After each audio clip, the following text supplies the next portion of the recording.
আরজিকর কাণ্ডের প্রতিবাদে গর্জে উঠল সেলিব্রিটিরা। মিছিল থেকে আওয়াজ উঠল জাস্টিস ফর আরজিকর। রাজ চক্রবর্তী থেকে পরমব্রত, পাওলি দাম, বাদ ছিল না কেউই। মিছিলে পা মিলিয়েছিলেন অঙ্কুশ, ওয়েন্দ্রিলা, আবির, কৌশিক সেন, বাদ ছিল না কেউ। মায়ের শেষকৃত্য সেরে মিছিলে সামিল হয়েছিলেন পরিচালক কৌশিক গঙ্গোপাধ্যায়। খান্না থেকে শ্যামবাজার সেলিব্রিটিদের প্রতিবাদ নাড়িয়ে দিয়েছে রাজপথ। মিছিলে সামিল হয়েছিলেন সিনেমা পাড়ার বিভিন্ন ক্ষেত্রের কর্মরত মানুষেরা।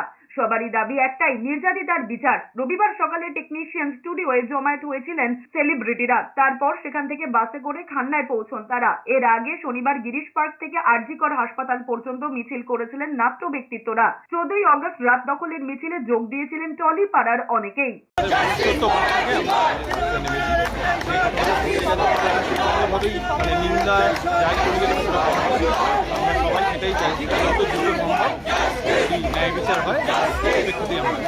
সবাই যা চাইছে আমরাও সেটা চাই,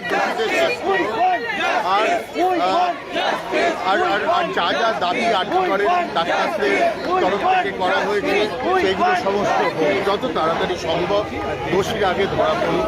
বাংলা জুড়ে পৃথিবী একটাই আন্দোলন, ওই মেয়েটির কেন জাস্টিস হয় বলবো। অনেক মানুষ নামবেন বলে আমার ধারণা, যতক্ষণ না তাড়াতাড়ি জাস্টিস পাওয়া যাচ্ছে। এবং সঙ্গে সুরক্ষা, ওয়ার্ক প্লেসের সুরক্ষা খুব ইম্পর্টেন্ট।